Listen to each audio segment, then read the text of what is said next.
Welcome to the latest episode of the Pitchside broadcast. Like, share, comment on the YouTube version, subscribe to the YouTube channel, follow us on social media, and listen on Spotify, Google Podcasts, or any other platform. Welcome in the episode and join us for more. You're welcome. We kick things off by talking about the semi-finals of the African Cup of Nations. It was Senegal versus Burkina Faso yesterday in the Ahmadou Ahidjo Stadium in Yaoundé, and it ended predictably, or let's say logically, with Senegal beating Burkina Faso 3-1. Frankly, it was an interesting game. It was a very exciting game, probably the best game of the tournament so far, between the two sides that just love to be quick, just love to be pacey and like to play forward on the front foot. We saw how Senegal can be when they transition, when they kick off into that extra gear we talked about after that quarterfinal game against Equatorial Guinea. Burkina Faso, on the other hand, they stuck to their guns, they stuck to their style of transition, direct play, trying to use the width of the field as much as possible, rely on the wing backs and the wingers and the fullbacks in particular. But I thought yesterday, the right back and the fullback were pretty much embroiled in a defensive work more than the attacking department, and I think more of on the right-hand side of Fadisa Kabori with Burkina Faso, particularly that is Sadio Mane was on his side, and it's not easy to mark Sadio Mane at all, even with two or three players. I thought the first half was pretty much even, if not Burkina Faso were the better side. They dominated more of the ball. I don't know if that is by choice from Senegal, like is Aliou Cisse was just trying to give Burkina Faso the ball to try and lure them into a style that they don't know how to do, because frankly, if you've seen Burkina Faso throughout the tournament, they don't know how to possess ball. They just try to transition pretty quickly. That's why they won against Tunisia in the manner they did, because they give you the ball and they hit you on the transition. But they were more intense, I think, than usual. Burkina Faso, their pressure was even higher. Their line was the defensive line was so high, I think, in the first half, and it was so intense in trying to pressure Senegal, of course, and in particular the trio in the midfield that started the game for Senegal in Idrissa Gueye, Cheikhou Kouyaté, and Namphalis Mendy, of course, who Burkina Faso tried to pressure, so they don't allow the balls to get to Sadio Mane up front, to get to Didier up front, and of course to get to Bami Dieng. In the first half, as I mentioned, Senegal and Burkina Faso, they played a really fast-paced game, but nobody scored. In fact, Burkina Faso had the more dangerous chances and a couple of opportunities. I felt that the Senegalese defense was weirdly breachable, unlike the other games that they played. Yes, they weren't convincing up front, but at least in the back, they didn't let a lot of space and didn't let a lot of opportunities for the opponents. I think in the first half, they let about 3 or 4 clear-cut opportunities for Burkina Faso they could have done better with anyway. Just to point out, I think the referee in the first half, Bamlak Dessama, did a great job, to be fair, in controlling the game, because some of the incidents he dealt with, and the incidents he dealt with, the three of them really were pretty tight and pretty intricate to deal with. But a referee with his experience and with his expertise in the African football knows exactly how to manage those situations. The 3 incidents of supposed penalties on Sadio Mane, on Cheikhou Kouyaté, and the handball on Edmond Tapsoba, he handled them really, really gracefully. Maybe he tried to get the first decision right, but of course, after consulting with VAR, it turns out the 3 penalties are not penalties. Of course, are not penalty incidents. I thought the first one in particular with Cheikhou Kouyaté hitting straight into Hervé Koffé was pretty controversial, pretty hard to judge on first sight, but I think after looking to VAR, it was clear that Hervé Koffé played the ball before clattering into Cheikhou Kouyaté. Of course, he went down injured and he was replaced by the second goalkeeper, Farido Ouedraogo. In the second half, things I thought changed. Obviously, Senegal had more of the ball. They started to dominate even more. Burkina Faso, I think, regressed to the back and tried more of their style after failing to control the game in the first half. They tried more of their style of sitting in the back and just trying to hit on the transition, relying on Bertrand Traoré, who I thought was pretty bad in this game. Didn't provide the support that they needed. I thought the support that Gustavo Sangari was providing, or Yusuf Yagu on the left hand side and Issa Kaburi on the right, I thought was more crucial than what Bertrand Traoré was doing, because he was losing the ball so much in the middle, and he was not getting the advantage and was given the contribution that the Burkinabe's team has been waiting for. It needed a while for Senegal to break Burkina Faso down, but eventually they did. They scored the first goal thanks to Amadou Diallo in the 72nd minute. That goal came after a bit of a mishmash in the defense, of course, defensive mistakes plenty. 5 minutes later, Burkina Faso concede the second goal, and you think, you know what? Any side in that situation would absolutely give up, and they will not, try to fight for it. But they did. They fought for it, and they scored a goal. We could have had a dramatic 10 minutes, but 3 minutes later, Sadio Mane gets one-on-one and finishes his brilliant efforts, I think, throughout the game. He was amazing for Senegal. He carried that side, I think, as far as creativity is concerned. He finishes with the third goal after giving an assist already. I mean, he's having a great tournament. He's having a very underrated tournament, obviously, but because of the general perception about Senegal so far, it hasn't been that great of a tournament in their eyes. But Sadio Mane in particular is, I mean, in my opinion, he's MVP of this tournament so far. If we're going to try and talk about players that carry their teams, maybe we'll see him and Mo Salah in the final, who knows, when Egypt plays Cameroon on Thursday. Congratulations, of course, to Senegal. I think pretty much deserved, expected that we see him in the final, not shocking at all. Burkina Faso had a terrific tournament so far. They, played really well to a certain extent against Senegal, to their limitations, I would say. But they lost in the end, and they will play the third place game on Sunday. Hopefully it won't be against Egypt, hopefully it'll be against Cameroon. But I have a weird feeling that Cameroon are going to be reaching the final anyway. So the second semi-final will be Egypt-Cameroon in the Olympic Stadium in Yaoundé. Hopefully no disasters happened there, because that was going to be really, really bad. And of course we hope the qualification for Egypt, not just because of the Arab connection, but also because Cameroon are villains in my eyes, and I can't really support them anyway. Switching gears now and moving to some European football talk, or let's start actually from something different than European football. We'll get to the previews later, but we'll talk about the Mason Greenwood situation ongoing now in the world of football. It's been the talk, I think, of the world over the last week or so, unless you're a big media outlet, you want to completely ignore it, or just talk about it discreetly anyway. Over the last week or so, Mason Greenwood has been under the lights for all the wrong reasons, I would say. He allegedly assaulted his girlfriend, and he blackmailed her. He has voice recordings of her abusing her verbally, and there's photos, there's videos that are proof of his violence and abuse towards her that I think shocked the world, I would say, over the last week or so.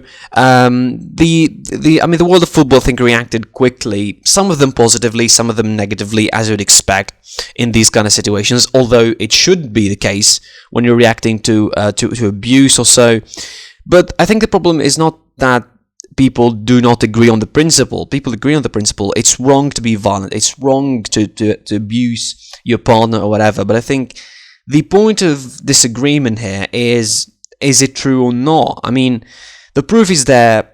Greenwood's girlfriend has posted pictures, has posted videos, posted stories talking about the situation. Bruises on her body, blood running down from her nose and lips and all of that. She has been very, very vocal about that, and she has recordings, she has messages and all of that, and if you heard those voice recordings, you'll think, I think it will give you a weird feeling. I mean, it's terrifying to hear anyway.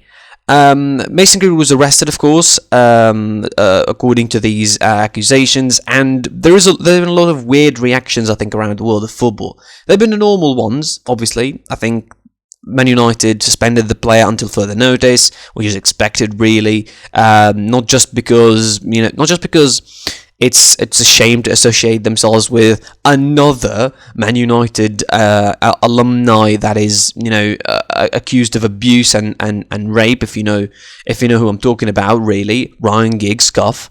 But also because, for his sake and for the club's sake, I think it's better to distance himself from the guy until he's somehow proven innocent. Which seems to be the case, though, because he was bailed out yesterday for an undisclosed sum of money, of course, until further investigation is done. That is similar to the Benjamin Mendy situation, where he's free on a bail, but not completely innocent. He's still under investigation. Greenwood is still under investigation as well. So the situation is still ongoing. Mason Greenwood, I think, would probably, maybe would feel wrong about it, and would try to settle the situation down with his partner, but I think it apparently, according to all the reports, what I gathered, it's not the first time that happened, and there's been precedence. So if there's been precedence, I think it's hard to settle it down. It's hard to just accept the fact and go on with your life.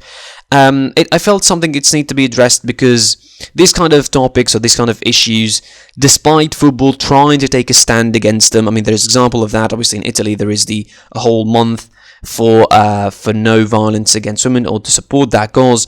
I don't think that it's talked about enough, because the outside life of footballers outside of the pitch is not exactly important. But I think when things like these happen, we should address these situations, to talk about these topics, because they're important for the advance of our society, for the complete development of our society and healthy development of our society. To talk these problems out and try to talk the problems out, not in the sense that we should accept violence, in the sense that we talk about them and address them as they should be addressed. We accuse we blame the accuser, we put the charges on him, and if, of course, there is evidence and it's proven, we absolutely judge him with a judgment that he should receive by society and, of course, by the law. So that's why I just want to address this. I thought, it gotten so out of hand. The reactions got so out of hand, particularly on social media. Some people are accusing her of trying to blackmail him for money or something, trying to get some sum of money out of him. It's not about that. It's bigger than football. It's bigger than money. And of course, there's the whole stupid rhetoric about, the blossoming career that he lost and all of that. It's never about football in these situations. Never. The issue is not his career. The issue is not playing at Man United or whatever. The issue is bigger. The issue is being a rude and violent human being. That's what it is. Being an unstable, psychotic human being towards your partner. That's it. Obviously, I'm saying this knowing that he could be eventually somehow proven innocent. And I'm saying somehow proven innocent because the evidences shown by his partner are enough, I think, to indict him, although we don't know about the other details about the situation may appear in the future and may change the course of the suit. So that's it. That's what I want to talk about this situation. I don't want to extend any further. I don't want to go into any details because I don't know a lot of details. I just want to address it because I felt that is a noble cause that should be supported, and a noble, and a problem that should be talked out of our societies across all the globe, not just in Europe, not just in England, in all of the world. Really, this problem should be addressed as it should.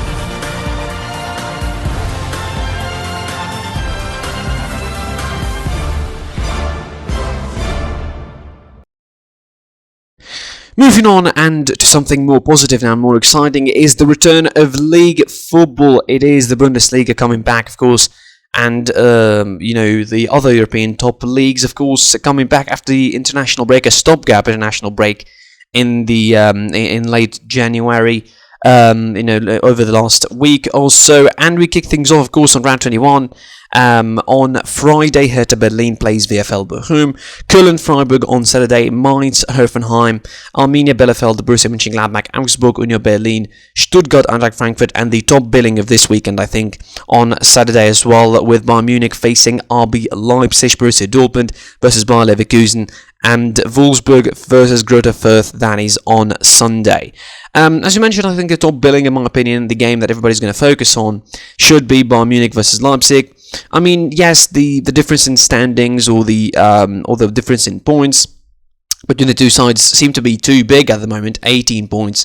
But certainly if you look at Leipzig, you look at their season overall, the way it has been going, they started the tenure of Jesse Marsch so far, or at least the tenure of Jesse Marsch at the beginning of the season so far, has been pretty terrible. They were knocked out of the Champions League. Yes, they performed well, but they were knocked out of the Champions League. They were knocked out,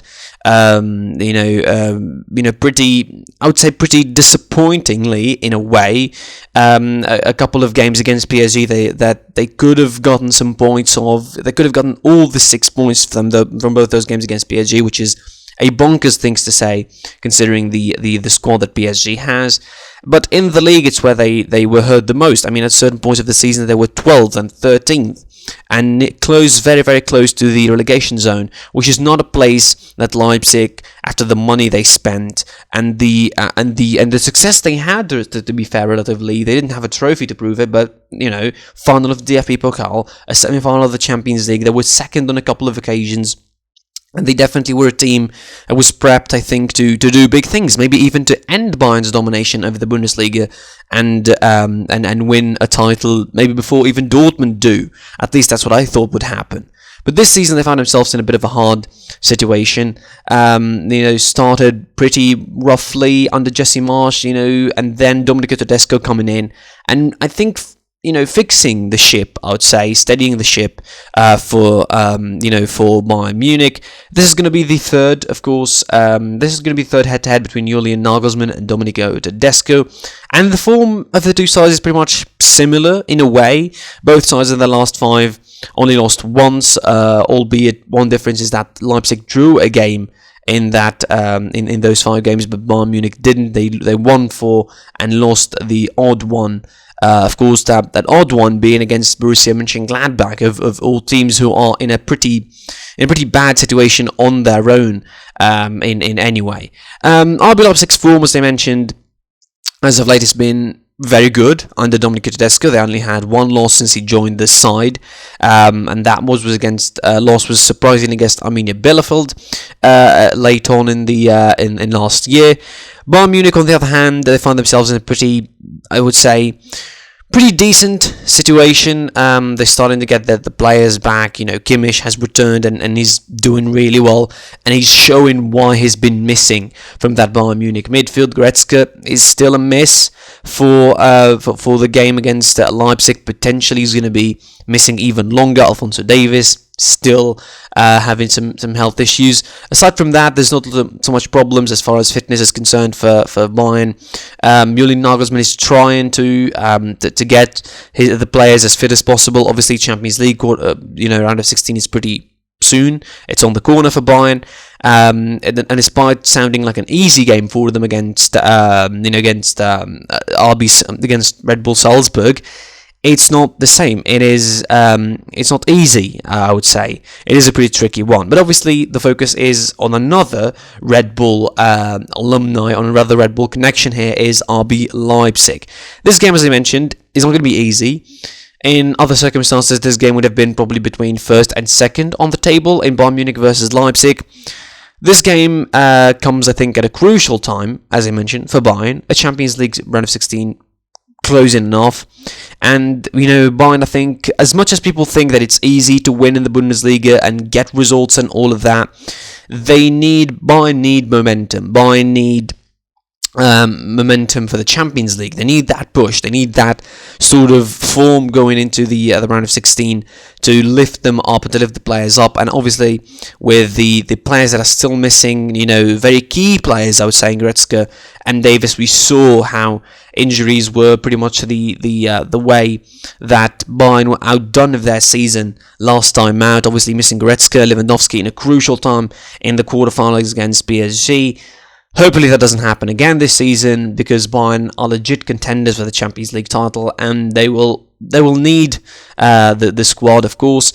Bayern didn't make a lot of signings, by the way, a point that I want to touch on. They didn't make a lot of signings, didn't make any, if at all. Only Paul Vanna was signed, of course, from his loan deal on a permanent basis. A very good young talent that could be, very, very good and could come good for the side in the next couple of seasons.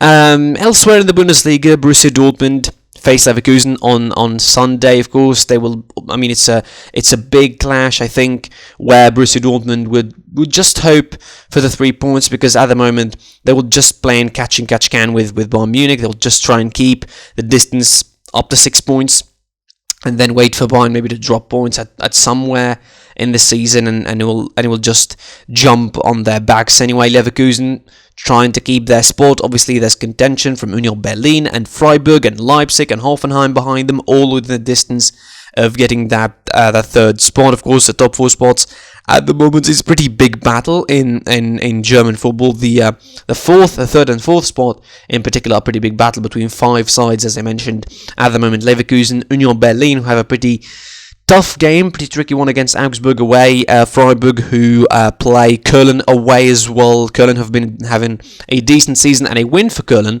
would see them get into the top 4 or the top 5 and European spots, which is going to be a big jump for Köln. This season from the usual stuff that they used to be having. Steffen Baumgart is doing very, very good job, I think, with Köln. I'm really impressed with him, as is Christian Streich with Freiburg, of course. Hoffenheim as well are really improving this season. They face Mainz and Sebastian Hoeneß. I mean, actually renewing the confidence and giving the trust again to Stefan Hoeneß after the season they had last time out with Hoffenheim is a pretty pretty powerful, pretty courageous move, and I really applaud Hoffenheim for it. And then, of course, you have Borussia Mönchengladbach, who are in complete and utter waste and utter ruins. I mean, similar to Wolfsburg, I think, in a way. Wolfsburg, who are hovering dangerously around the danger zone, really close to relegation. Only 2 points separated from Augsburg, who are in the playoff place, of course, at the moment. Above them, Bielefeld with 21 points, Mönchengladbach just 1 point above all of that, so it's a pretty contentious situation.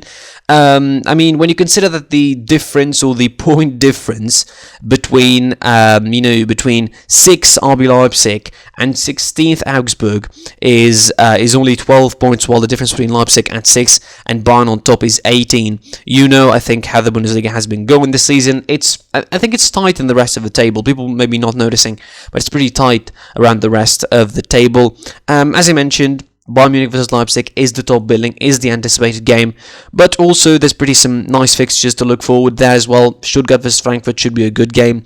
Köln, Freiburg, and Augsburg, Berlin, Union Berlin, as well as VfF Mainz and Hoffenheim should be all interesting games, and definitely watch Borussia Dortmund versus Bayern Leverkusen on Sunday, a big game as well in the Bundesliga. The standings before this round, of course: Bayern Munich 49 points, 43 for Dortmund, 35 for Leverkusen, 34 for Union Berlin at 4th, 33 for Freiburg, 31 for Leipzig and Hoffenheim, 29 for Köln, Frankfurt 28, Mainz 27, Bochum 24, 22 for Gladbach and Hertha, 21 for Bielefeld, Wolfsburg 21, Augsburg 19 at the 16th playoff spot, and Stuttgart 18 points with Greuther Fürth at the very bottom of the table with only 10 points.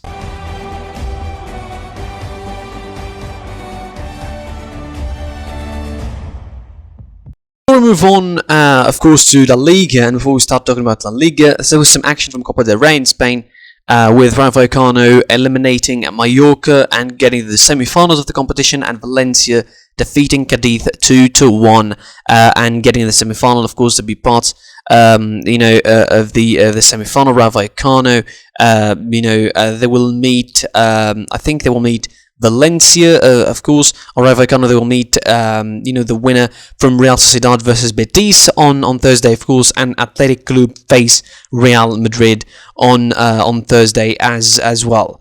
Let's get into some La Liga action, of course, and it is round 23 from La Liga this weekend. After some Copa del Rey action in the midweek. It starts on Friday. Getafe versus Levante, Elche versus Deportivo Alaves kick things off on Saturday. Mallorca versus Cadiz, Celta Vigo versus Rayo Vallecano, Osasuna versus Sevilla, Valencia Real Sociedad on Sunday, Barcelona Atletico Madrid on Sunday as well, Real Betis versus Villarreal Madrid, Real Madrid versus Granada, and Athletic Club play on Monday against Espanyol. Obviously, the big billing or the big game to look forward this weekend is Barcelona versus Atletico Madrid. Surely that game has to get the attention of almost everyone. I mean, obviously the other games for the top two of the sides on the table, Osasuna hosting the second placed Sevilla, Real Madrid playing Granada at home might be a tricky one despite looking easy and all for Real Madrid. Of course, depending on the result against Bilbao in the cup, is going to maybe determine a lot of things of how things will work out for Real Madrid. We'll talk about that tomorrow, hopefully, how they will be playing in that in that game. Obviously, Barcelona versus Atletico Madrid. It comes at a time after Barcelona they were heavily involved in the transfer market. I mean, Adama Traore, getting Ferran Torres obviously before, and also getting Pierre-Emerick Aubameyang in a deal that I still can't understand. Apparently, it was originally supposed to be a loan, and then it wasn't. And he's now, I think, signing a contract until 2025, if I'm correct, which is a weird, choice of period of time, I think, to sign someone with 32 years of age, with fitness issues, with, I think, disciplinary issues proven before at Arsenal. It's really, really maybe not the wisest of moves. Someone like Adama Traore, pretty young, vibrant, energetic, still could give you a couple more years even if you would buy him properly. He's a La Masia product. He's formerly of Barcelona, and he returns to his home, and they did this big celebration, one of us and all of that. That might be something to work on, but I don't think Aubameyang is the future of Barcelona. That's why signing that kind of deal obviously should be with some hefty wages as well. Still having Dembele on their wage bill. He didn't leave the club as expected in this transfer window is going to be a big problem as well.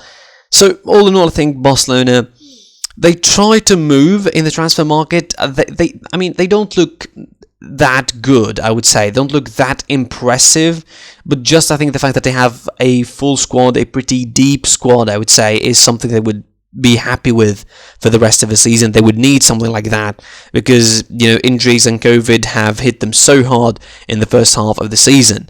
Atletico Madrid, on the other hand, on a pretty rough patch and a pretty rough season, considering that they were the champions last season. Their defense, the total defense, went straight south quickly. 10 wins out of 21 games is not exactly a record you expect from champions. You compare that to Betis, 12, 13 for Sevilla. You compare that to 15 wins for Real Madrid. Also you compare that in terms of defensive record as well. Atletico Madrid used to be the strongest. They're not. At the moment, there is 2-3 sides in the table that are better. 4 sides actually in the table that are better than Atletico Madrid. Obviously, Real Madrid and Sevilla. Then you have Barcelona and Real Sociedad, who are below Atletico on the table. Obviously, there is game in hand, so that could change. But overall, I think Atletico have not been impressive this season. Simeone doesn't seem to know what to do with that squad sometimes. And yes, the last match he played, he got a dramatic victory against Valencia. We'll give them that. He got a pretty dramatic victory against Valencia, coming back from 2-0. But yes, while that sounds romantic and dramatic, I don't think it's impressive. It's a sign that Atletico Madrid are really struggling with controlling games and getting results when they need to. They went through that unbelievably horrible patch where they lost 4 in a row in the league and all of that, and it looked for a while that they might be slipping out of the top 4. I don't think that will happen. Maybe this game is going to, set the tone for that, if it will happen or not. Obviously, Real Sociedad are waiting in behind, trying to take advantage, playing against Valencia. It's going to be another big game as well in the weekend. But I think for Atletico Madrid, the important part about this is, to win this game. The first fixture between the two ended, of course, for Atletico Madrid beating Barcelona 2-0 pretty convincingly, I would say, pretty comfortably beating them. With the former man scoring for Atletico Madrid, former Barcelona man scoring in Luis Suarez, and Griezmann being there and having a great game as well. So this game, I think, comes at a crucial time. I'm not going to say comes at a contrasting forms, but I think the impression in general about Atletico Madrid and Barcelona is pretty different, pretty opposite. Barcelona seem to be on the up in a way, a question mark, because they seem to be improving. They seem to have some style back to them under Xavi. Yes, the results are not exactly coming together with the club. They were eliminated out of the Copa del Rey thanks to Athletic Club, of course, but they don't seem to be as devastated as they were before. We hopefully see a better version of them by the end of the season. It will be a shame for them to miss out on Champions League football next season.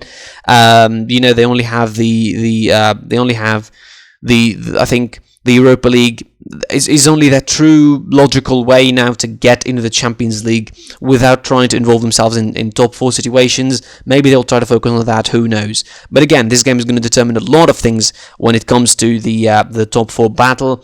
I reckon Atletico Madrid will try and approach this very carefully. They will, I think, leave the ball for Barcelona, in my opinion. And Barcelona will try to be effective, I would say. Atletico Madrid, maybe they will revert back to their usual selves of just being, very gritty and very tight up in defence. Elsewhere, as I mentioned in the league, talking about the other games, of course, Real Madrid, not an easy game against Granada. Real Sociedad against Valencia, pretty big game for Sociedad, who can get into that top 4 if they win. Waiting, of course, for a result between Atletico Madrid and Barcelona. It should be a draw, I think, is the only result that would help Sociedad get there. Sevilla, obviously, they will play Osasuna away, looking for a win. Osasuna are a very gritty side. Don't let their position on the table fool you. At 11th, they're a very gritty side. They can cause some troubles to Sevilla, who seem to find some issues in certain games that when they need points the most, and the fact that they can't score a lot is a testament of that, I think.